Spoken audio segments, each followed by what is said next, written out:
In all honesty, and with all due respect, don't get me wrong, the amount of value you are going to receive today is probably more and better than most paid mentorships. And again, after watching the full video, you can correct me if I am wrong. So our goal in this video is to teach you a market maker model trading plan without any confusion. And to have zero confusion in our overall trading, we need to be able to define things so we're on the same page. So the first thing before we even get into the market maker model is the trading plan part, as in how do we define the trading plan part. There's 5 steps to this, where the first step is a bias, second step is a narrative, third step is context, fourth step is entry, and the last and the fifth step is our risk management. Those 5 steps create a trading plan, where whenever you have a trading plan in those 5 steps, the concepts that you are going to use are used in those steps. So concepts itself do not create a trading plan, where just having a market maker model alone is not enough to create a trading plan. But the market maker model fits into those 5 steps to help you with the trading plan. So hopefully that makes a little bit more sense as well, where that will allow us to then go over the market maker model fully in depth, the most value that you are likely going to see. All right, on TradingView here, we see the market maker model watch list right there. And I want to go over 4 different instruments. For the first 2 instruments right there, you see MMXM right there, stands for market maker sell model. Because of course we have a market maker sell model and we have an MMBM, which is a market maker buy model. A market maker sell model focuses overall on selling. So bearish price action that we're seeing right here, for example. Now the first step to this market maker model trading plan is the bias. How do we determine the bias right here? We start on the monthly time frame. And on the monthly time frame, we actually see something very interesting because we see a monthly fair value gap right there, which could push price higher. So to get more clarity here, we need to go into the weekly time frame. Because when we go into the weekly time frame, we see something very, very interesting. We have a small tap into the monthly fair value gap that we saw right there. After that, this next weekly candle that we are seeing, this weekly candle, is a down candle. It's not an up candle. And that also leaves behind a weekly fair value gap right there, which is quite interesting because if this monthly fair value gap was truly that strong, then why are we creating a weekly fair value gap? And why is this candle right there not an up candle? Which also correlates with what we saw at that time actually on the dollar. Because on the dollar right there, we were reaching for that monthly fair value gap, where we first talked about that monthly fair value gap being a potential breakaway gap, but we never respected the weekly fair value gaps right there to continue lower. We always continued higher, which means if the dollar wants to continue higher right here and target a monthly fair value gap, then if we go back to Australian dollar, US dollar, that means that Australian dollar, US dollar can still move lower for a little bit. Why? Because it's Australian dollar, US dollar, meaning when this is moving lower, we are expecting the dollar to go higher. When this is moving higher, we are expecting the dollar to continue lower. Because if the US dollar is weak, then Australian dollar is likely strong.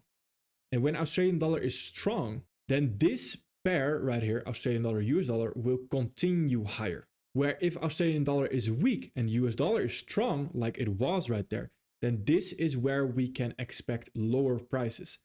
Everything starts off with being based on the dollar right there, on the US dollar. So knowing that the US dollar will likely continue higher for a while, that means that Australian dollar, US dollar will likely continue lower for a while. So that already creates our overall bias. And what is the bias defined again?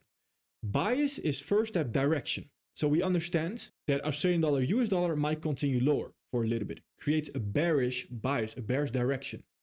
Then the next thing it creates is a drawn liquidity. The second part of a bias is a drawn liquidity. And the drawn liquidity is, very simply said, your target. What is the target? A target is always a PD array. So if you have a bearish direction, then you have a discount array as your drawn liquidity. Where if you have a bullish bias, which we're also going to get into later in this video, then the premium arrays will always be your drawn liquidity. So actually what we're seeing right here is that we have a very nice drawn liquidity because we first have this candle low right there. And after that, we have this swing low sitting right there as well. Why? Why am I marking those two? Well, that is where we need to understand what those PD arrays actually are. So which PD arrays am I using? First being mitigation block, then we have breaker block, then we have an order block, then we have fair value gaps. After that, we have swing highs and swing lows. After that, we have previous candle highs and previous candle lows. Where in this case, this candle low right there is a previous month's low. That in itself is a liquidity pool, because on the lower time frame, that's going to be a lot of swing lows right there, all combined, which could make it equal lows, trend line liquidity, things like that. So it's liquidity on the lower time frame. Where this swing low right there is of course also liquidity on the lower time frame, but in general it is already liquidity on the weekly time frame. I think I mentioned previous month's low right here. Of course, I mean previous week low, excuse me. So essentially that is your bias defined. Where we have the direction, bearish, drawn liquidity is a discount array. So what are we reaching for right there? Which is the previous week low and the swing low sitting right there. Now, of course, that's the first part, because now we need to go into the second step for our trading plan, which is narrative.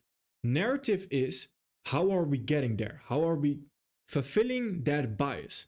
Meaning our bias is bearish. So we are going lower. Very simply said, bearish means lower, bullish higher. If we are going lower, then where are we going lower from? Well, how does price move? Price goes higher or lower from PD arrays, premium or discount arrays.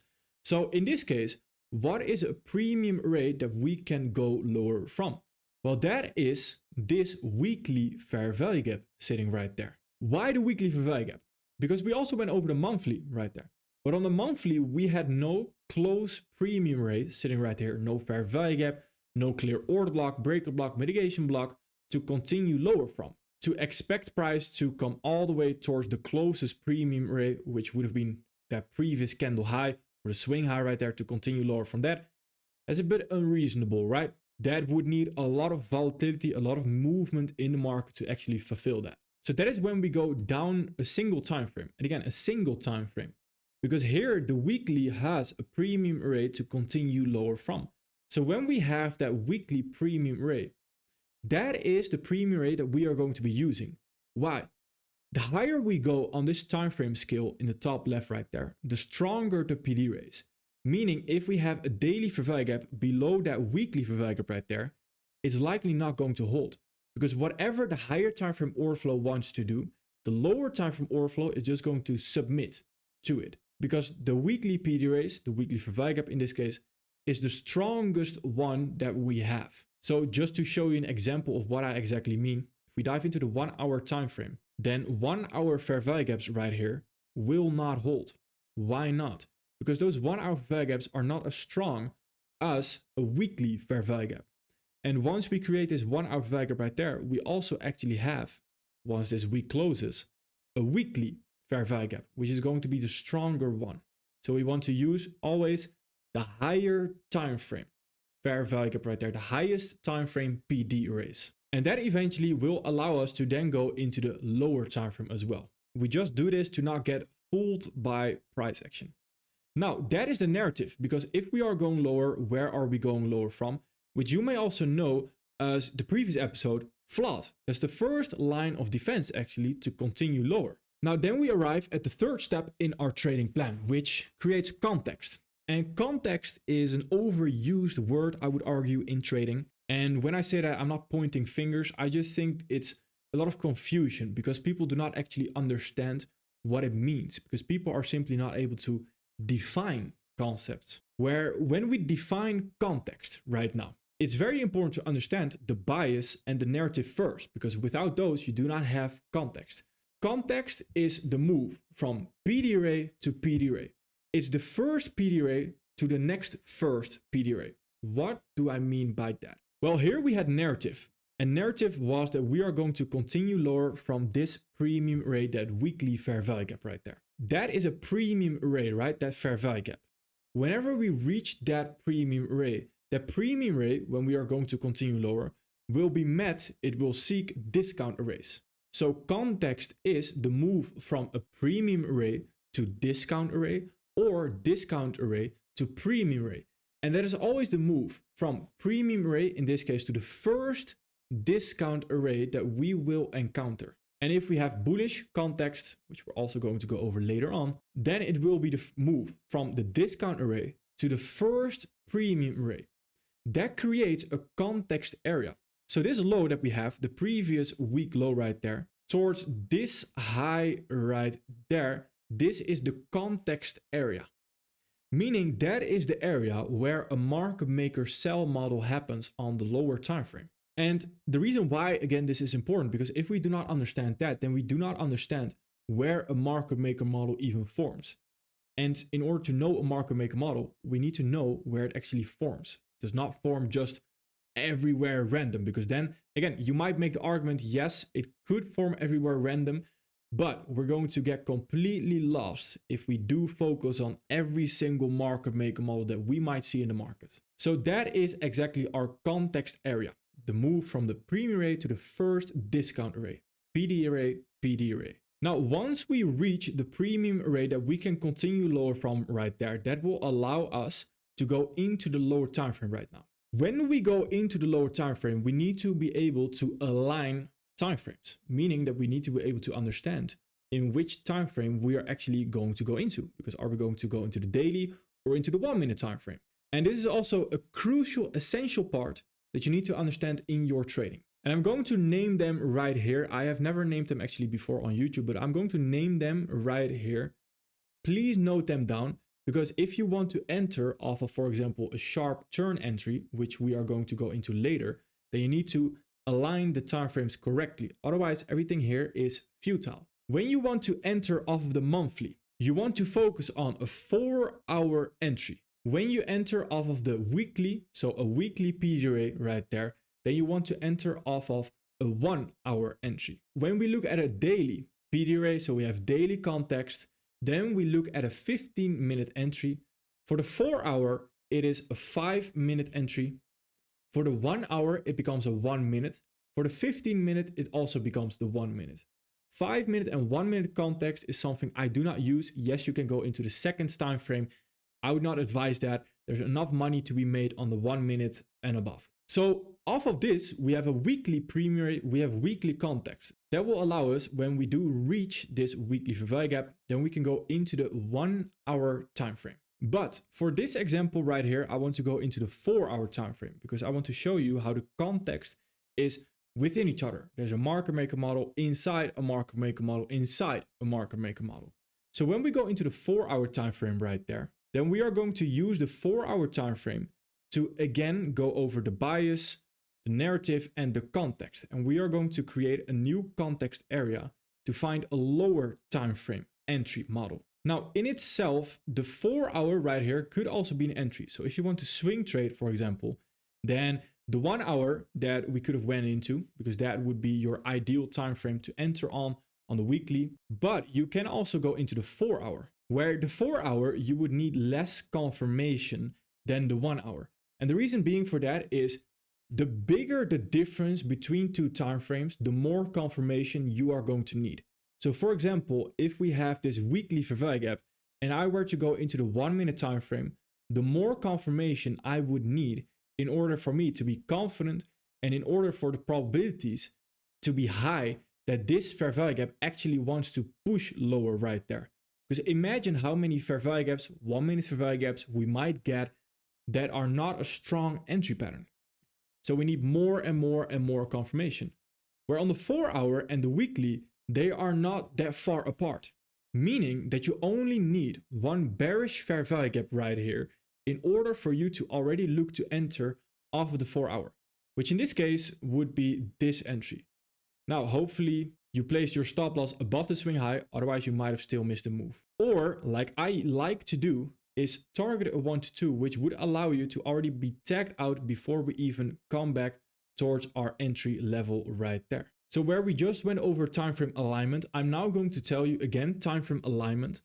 But this time frame alignment, you're going to notice that they are closer to each other, meaning that you need less confirmation, meaning you only need a sharp turn in order to enter.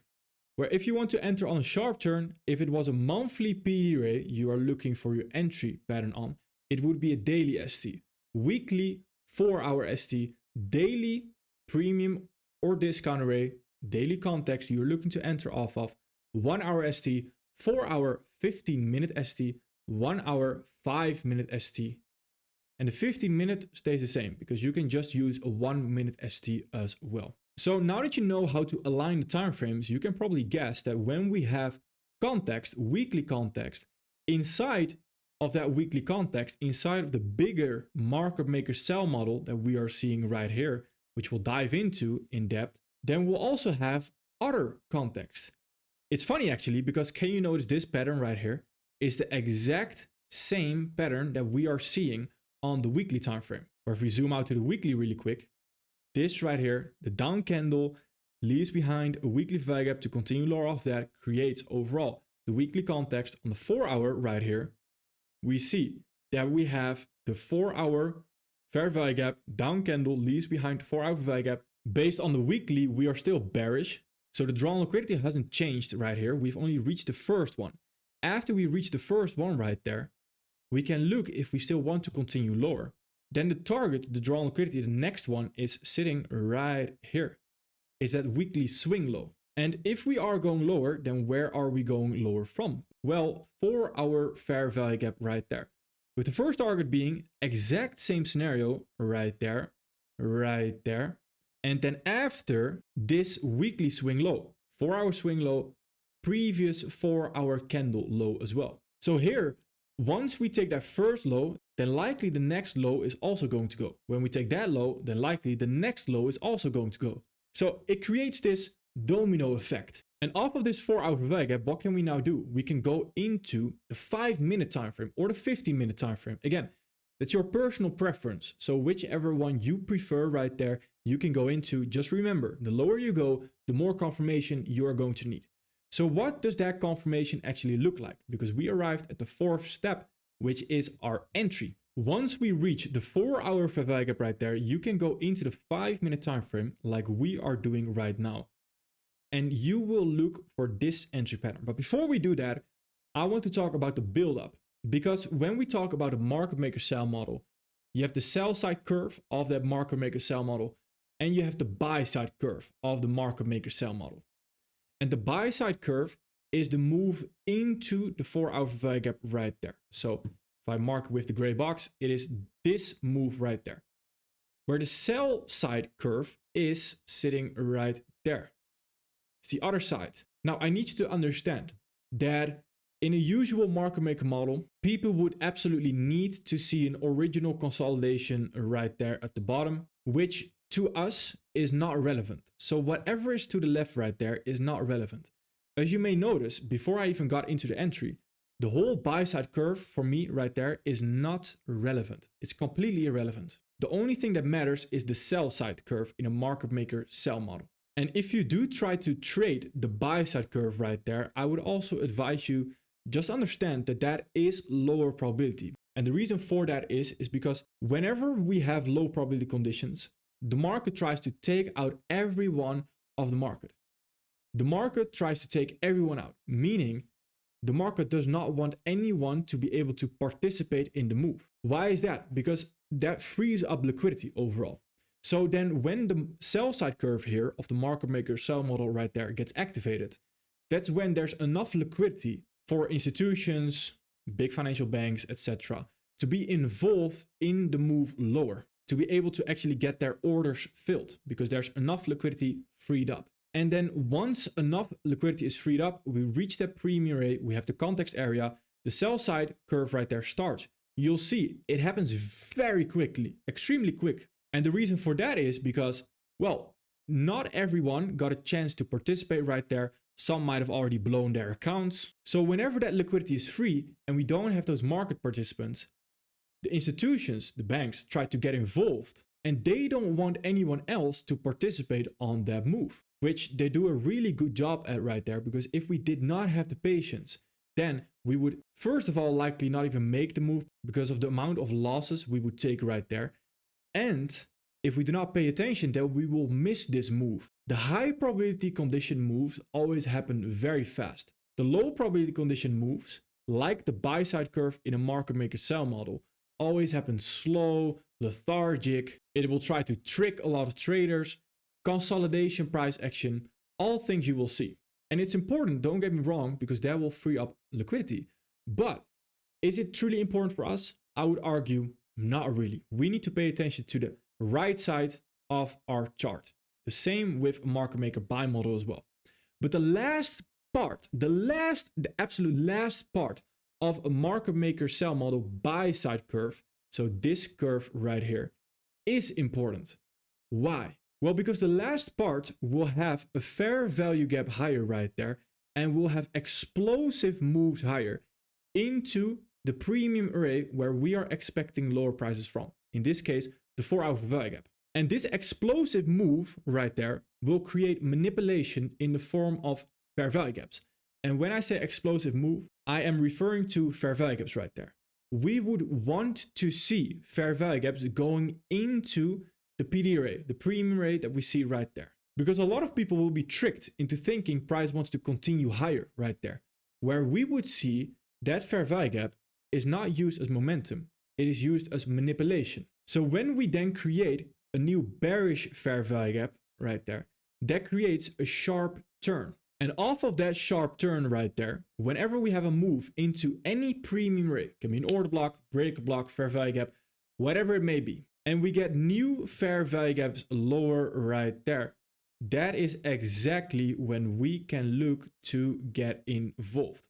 Where if you were using the 15 minutes right there, you would only wait for the sharp turn. So then if this was the 15-minute chart, for example, then this would be the entry right there, covering the high to continue lower. But since we are using the 5-minute, again, 5-minute and 4-hour, there's a bigger difference between that. So we need more confirmation. We need the sharp turn and then a move away from the sharp turn. Then here is exactly the same situation where you basically use bias, narrative. Only thing that you do not use is context right here, because you do not go into a time frame below the 5-minute. Where now the narrative on the 5-minute time frame becomes your entry. So here in this leg, if we are going lower, where are we likely going to continue lower from? If we are going lower, where are we going lower from?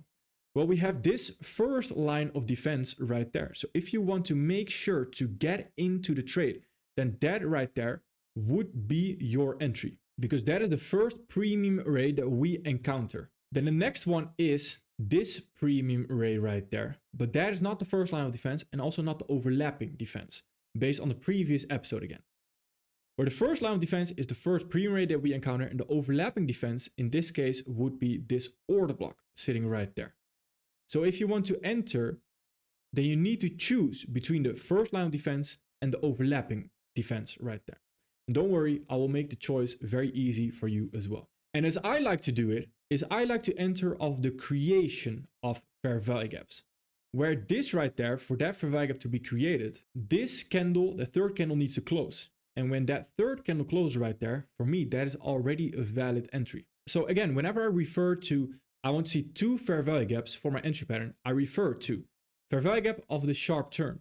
Then this is not the second fair value gap for me. No, once we have a retracement into a premium array, we have a new fair value gap lower, that is the second fair value gap. And that is the fair value gap that I can look to enter off of. And then using the flood, the overlapping defense, or the creation of the fair value gap, that's how you can enter. But then we have a choice. And when we create a trading plan, we do not want to have a choice, meaning we just simply want to follow guidelines because our emotions are quite high and we do not want to make a mistake. And when our emotions are involved, then the risk of making a mistake is simply set higher. So in order to avoid making a mistake, we need to already know what we are going to do before we even dive into the chart. That's your trading plan. So here we are going to enter of the creation of the fair value gap, the flood, the first line of defense, or the overlapping defense. And I need you to understand, you need to decide that before you even get into the chart. And unless you're more experienced, then you can eventually play around with it. And which one do you decide? Well, that's quite a simple answer, to be honest. Because if you want to enter off of the flood right there, then there are pros and cons to that. Your stop loss is always going to be above a swing high in the most recent leg. And the most recent leg, again, being from that swing high towards that swing low right there, with a fair value gap in the leg. That's important. And if you want to enter off the first line of defense, so it's likely also going to be the lowest entry point, it can lead to an entry that you will not miss the trade. As in, you are likely always going to be a part of the move. But always being a part of the move is, of course, not always beneficial, because when you're always a part of the move, you might also get some extra losses. So the next step in our trading plan, and the last step, is risk management.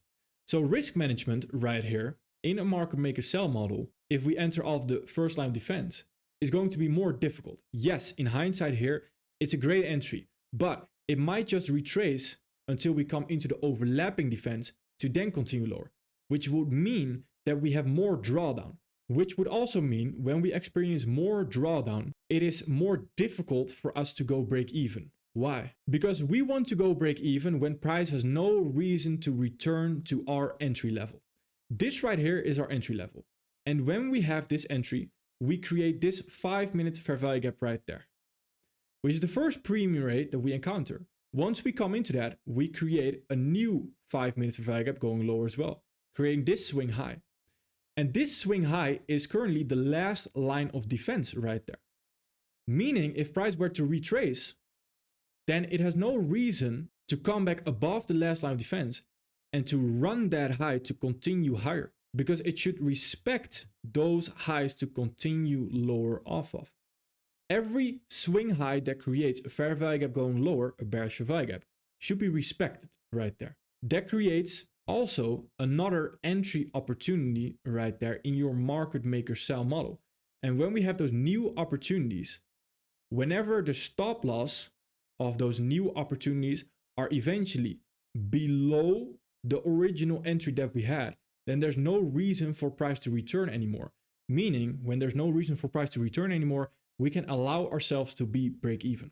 But again, if this did not have a sting into that fair value gap to continue lower, and it had a bigger retracement in the form of this into the overlapping defense to continue lower from that, then that would have not been that easy to go break even. Where then likely the most accurate entry would have been on the overlapping defense. So if you were to enter off the overlapping defense, currently you would have missed a move. Meaning that the pros right here for the overlapping defense is that you likely always have at least a more accurate entry than the first line of defense. But the con right there is that you might miss the move on the overlapping defense. Where the first line of defense is a con that the risk management is likely going to be more difficult most of the time. But the pro is you will always be a part of the move, most likely. So the question from me to you is, you are going to enter off the first line of defense or the overlapping defense, depending on if you like to manage your risk. So let's say you take entries and you have a job next to it, then you likely don't have a lot of time to manage that trade. So if you don't have a lot of time to manage the trade whilst you're in it, I would always advise to enter off of the overlapping defense right there. And the same goes if you are not good at risk management or you simply don't like it, then I would also advise enter off of the overlapping defense because you are less exposed to risk management. If you don't mind and you just want to be a part of the move, then my advice would be the first line of defense right there. So this again is purely your personal preference, and that's where you need to make a choice. What aligns with your personality, with your time schedule as well. And the third method I mentioned was entering on the creation of the fair value gap, sitting right there. This is the same exact thing. The entering off of the creation of the fair value gap will also allow you to always be a part of the move, but the risk management is going to be more difficult. Because right here, I am entering not on an exact premium rate, which means that there's still, until we create that new fair value gap lower and until we created this new swing high right there, there was always a reason for price to actually return like this to then continue lower, which then the risk management would overall be more difficult. The deeper the retracement into your drawdown area, the more difficult it is going to be to actually manage your risk more actively, because there's always going to be a reason for price to constantly return. For example, if we were to enter right there of the sharp turn, then right here, there's still a reason for price to return because we have this order block sitting right there as well with the fair value gap before we can actually continue lower. So there's a longer period of time that price can still return right there. After that, it becomes quite easy because let's say we enter off the first line of defense, cover the high, we target a 1 to 2 within the context that we have. And the last bit of context that we have is this swing low sitting right there. And the reason being for that, I actually tweeted it out recently. The reason you want to target a 1 to 2 within the context, and we now understand what context is because that will allow you to play the rejection. The 4-hour fair value gap that we had right there, that we originally entered off of, does not even need to follow through right here in order for us to take profit. So we are only playing the rejection actually, which of course, the further we expect price to go, the lower we expect price to go and the lower our take profit, the lower probability it is going to be that our take profit will actually be hit. Why is that? Well, the higher RR that we actually target, the lower our win rate is going to be. And likely, the higher your win rate is going to be, the lower RR someone usually targets. So right here, if we target a 1 to 2 within the context, that is the highest probability thing to do. To have the RR, so your overall return, and your win rate in balance. Because here, price is only, and our entry is only reliant on the 4-hour fair value gap giving a rejection. That's the only thing. It does not need to follow through. It does not need to create a 4-hour fair value gap going lower. We only need a rejection. And that, of course, is the highest probability thing for price to do. Because of any PD array, it might give a rejection, which on the lower time frame can, of course, be an entry for us. Now, after we have this, we need to go over one more thing right here. And we need to go over the silver bullet and how the silver bullet works in correlation with order flow. And order flow is a huge concept that I go over in the money making team in my mentorship actually. And I want to briefly touch on it here. Now, the silver bullet is also sort of a hype in the trading industry.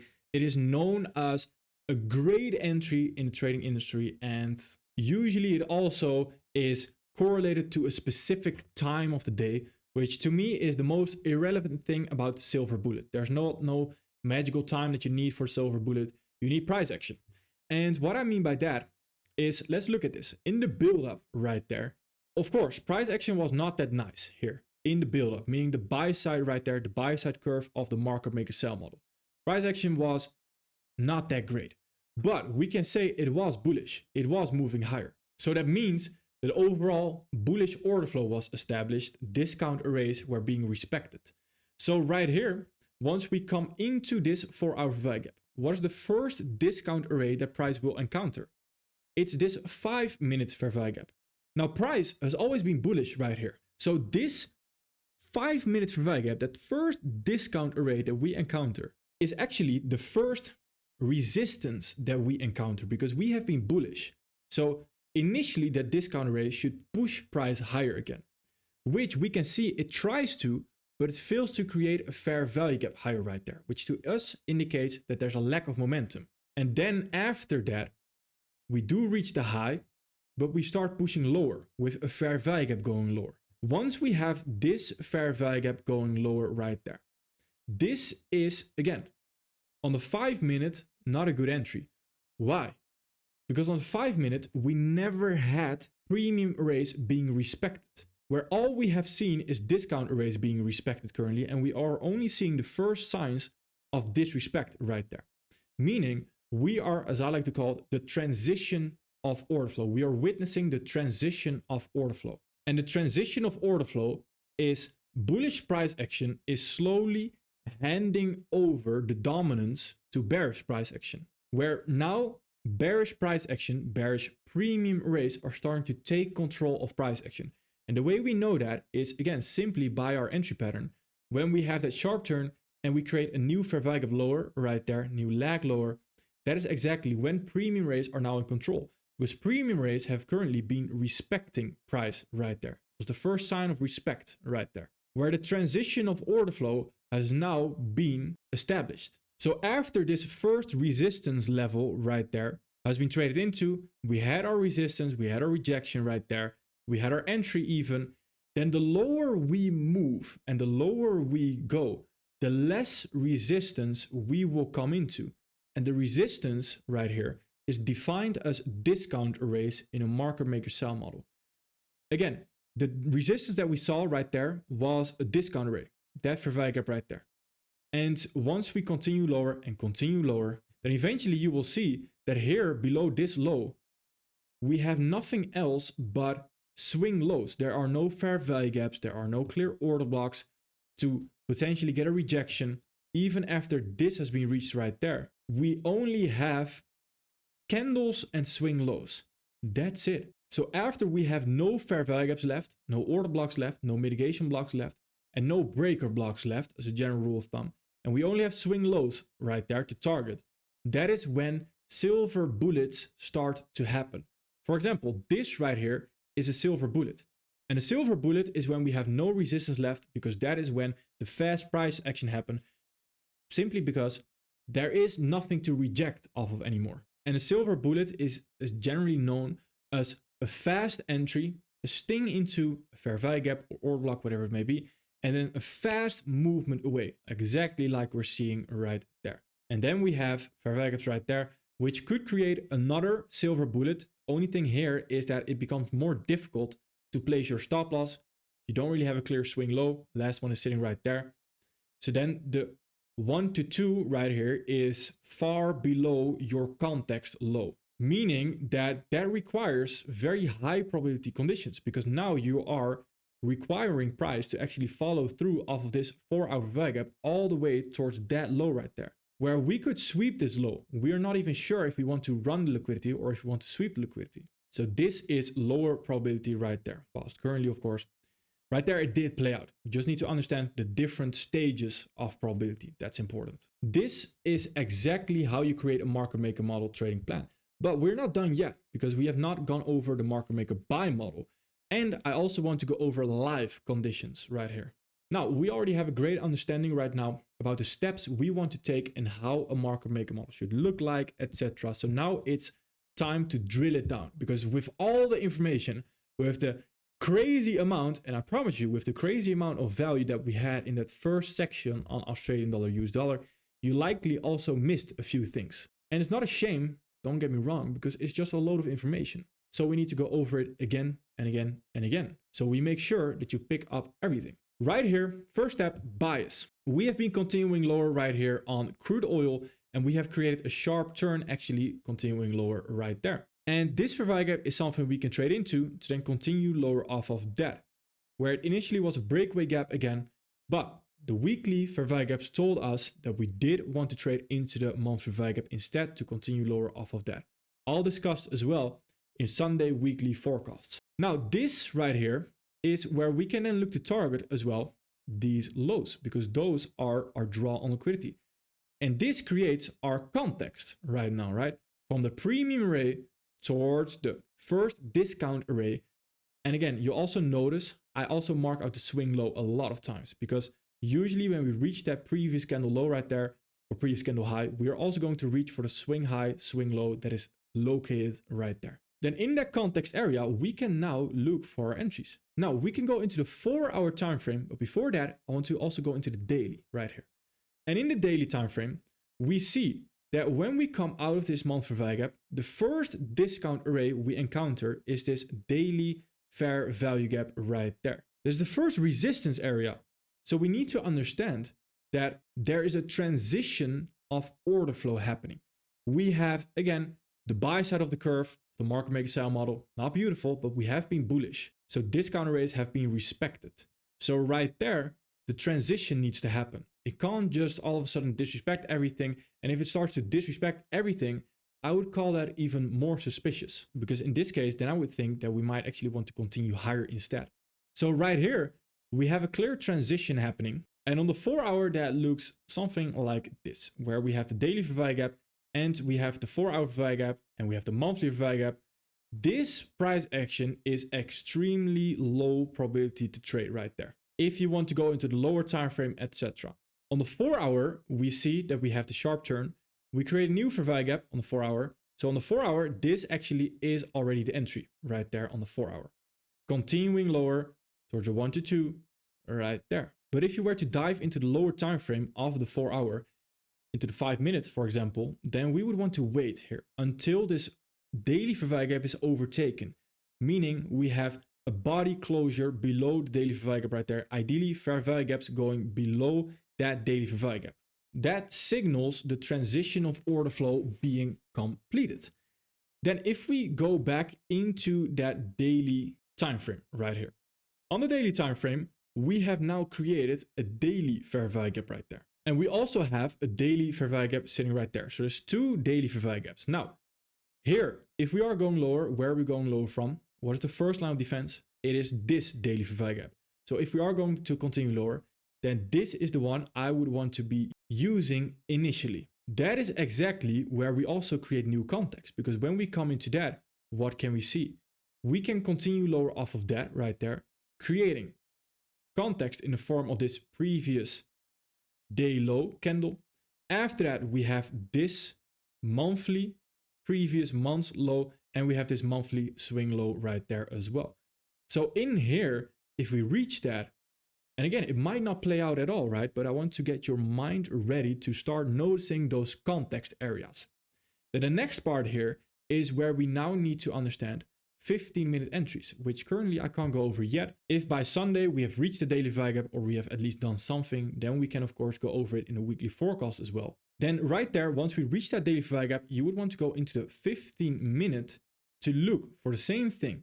Sharp turn, premium ray, boom. That lag right there is where you want to enter, continuing lower towards those lows. And eventually towards newer and new lows right there. So this is a market maker sell model, a live example actually, of a market maker sell model on the daily right there. But inside the daily, you have a 15-minute market maker sell model that could be setting up right there as well. So after we are done talking about the market maker buy model and you want to study something, then feel free to study this right here. Could be very interesting. No need to live trade it currently, just paper trade or tape read. Just read the price action, see what we are going to do potentially. Then now we have arrived at our market maker buy model right there.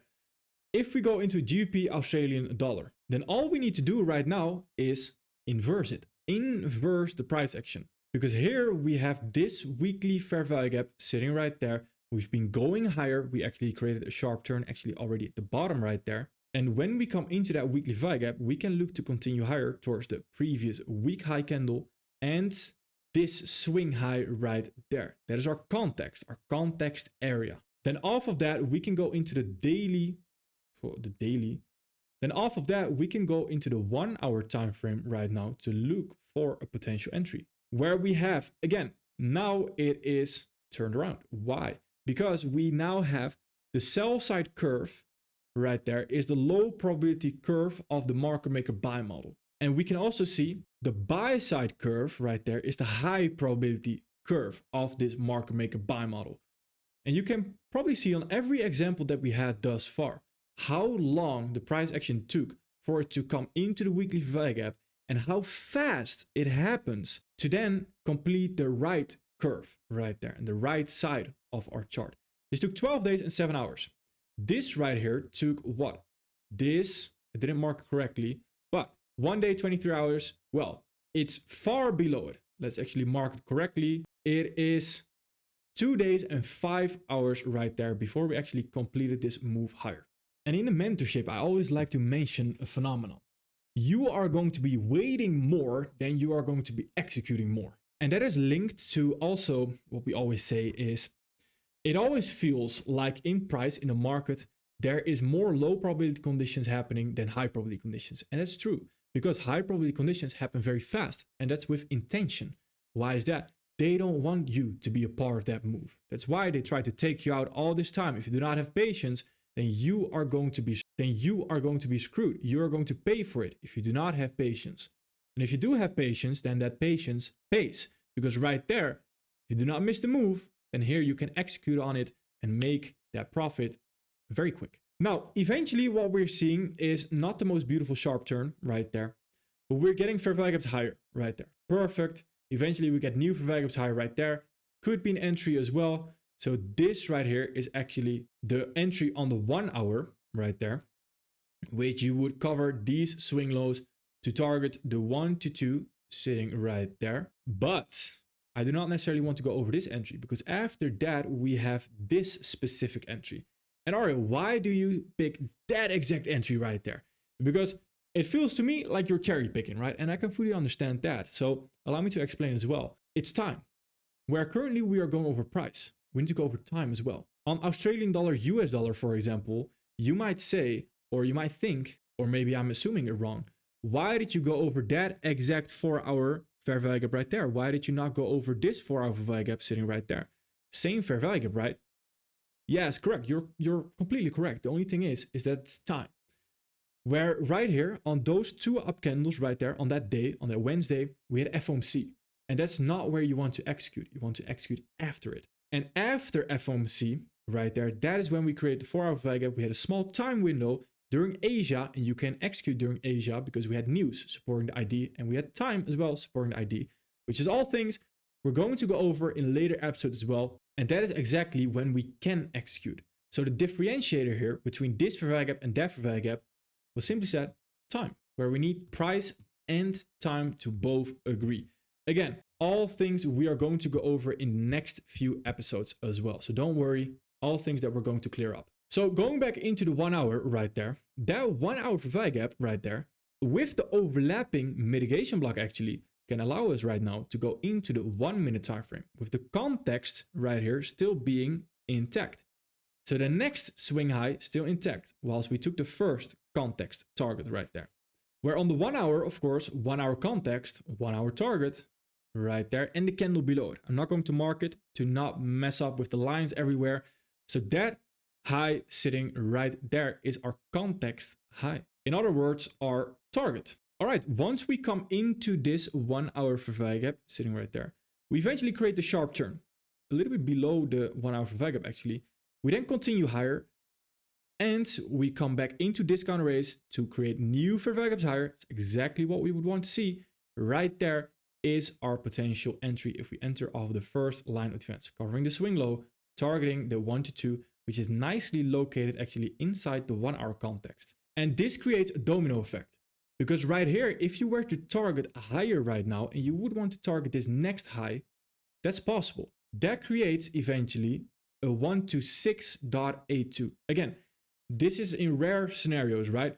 But you need to understand here that the way you would want to approach this is that at a 1 to 2, you want to take 80% off. So 80% of your position needs to be off. At least that would be my advice. Then 20% of your original position is what you can leave running towards the next target right there. You can experiment with that. You can see what you would rather do. Do you always want to take 80% off at 2R and then leave the rest running? Or do you always want to take everything off at 2R? Completely up to you. Me personally, if you want to know about my personal preference, then I like to take everything off at 1 to 2RR. So this would have been a nice 1 minute entry, where the next entry was actually this one right there on the 1 minute, covering the swing low right there, targeting again a 1 to 2. We're on the 5 minute right here. It really depends, because ideally you want to get your entry right here before we actually reach that context high, the context target right there. So if you were to enter off the creation of the fair value gap, you would have gotten involved. Which also would mean that you get involved before we even get a market structure shift or even get close to a market structure shift. Which is exactly why I only talk about fair value gaps, not market structure shifts, because simply said, you don't need them. You only need fair value gaps right there to tell you what price is doing. The sharp turn right there, entering off the fair value gap creation itself, could be an entry. If you were to enter off the first line of defense, it would be after we reach the context high actually, which makes it a little bit lower probability overall. It's what we need to understand. And then you could target the next highs right there as well. And of course, just simply your 1 to 2. Right here, we are on Bitcoin and we actually reached this target right there, which we had. And after we reached that target, we actually mentioned as well in forecast that we can look to target this weekly fair value gap. This weekly fair value gap is actually what we can also continue higher off of. First target being, once we come into that, this high right there. After that, it's this swing high. So if we actually go into the daily time frame, then right there we already created a daily ST right here, where we can beautifully see again the transition of order flow on Bitcoin, on crypto even right here. Coming into that, we try to push lower, we failed to do so, create an explosive move higher, leaving behind a fair value gap, which in itself, because of course that in itself is already an entry, but the entry itself also can be taken off the breaker right there. Because when we have a breaker and we have a fair value gap below the breaker, because this first line of defense is above that fair value gap right there, does not mean that we will always trade back into it. So then the entry and the first line of defense is that breaker right there, covering the swing low and potentially targeting higher as well. But what we can also do is go into the 4 hour, of course, and can even go into the 1 hour for our original entry pattern. On the 4 hour, it would still be a 4 hour ST entry, a sharp turn entry, which is quite late right here. Not the most beautiful price action. You can see the transition of order flow, where eventually the first fair value gaps that we have sitting right there, eventually right there as well. The first context target being this. And on the 1 hour, it becomes a little bit more clear even. On the 1 hour right here, and notice how I am simply paying the most attention to the right side of my chart. Left side, the way we come into it, is not super relevant. We already know the targets based on the context area that we had. So right here on the 1 hour, we have our 1 hour ST, very, very low right there. We had one earlier, but never created a new fair value gap higher, which is the most important part, of course, because we combine the time frames correctly. We have the transition of order flow actually seen right there. And then afterwards, once we come into this breaker, we create a new leg higher with new fair value gaps higher, which you choose it. Do you want to enter off the overlapping defense, first line of defense? Do you want to enter off the creation of the fair value gap itself, which could have also been this entry right here? Let's assume again that, just to keep it consistent, that we entered off the first line of defense, then a 1 to 2 inside the context was very, very nicely achieved actually. And if we want to take profit at the 1 to 2, take 80% off, leave 20% running right there, then we could have also reached that target right there, the first context high, which is the highest probability. And afterwards, potentially, if Bitcoin still wants to continue higher and create new fair value gaps higher, then we can look to reach this high right there, which currently we still have to see because we also do not have clear context anymore right there. The further we move away from the original context area, the more fair value gaps we are going to create, the less clear context we are going to have. So here I would want to see new fair value gaps going higher on the daily time frame to get more clear context again to enter off of. This is A to Z market maker models. So hopefully I made my promise come true as well, and I stuck to my promise because hopefully you found some value in this. If you found this valuable, then I have no doubt in my mind that you will find the mentorship valuable as well. So again, feel free to do so because the YouTube here is enough to become profitable. Believe me, otherwise I would not be making this stuff. So don't feel forced to need to join the mentorship. But if you do want to, then feel free to check out the website, of course, arjo.io. And we actually have a 4-month spring enrollment coming up. So you can see there's a 4-month boot camp right there, which starts the 1st of March. And then, of course, I want to thank you for your time. All right, perfect. Thank you.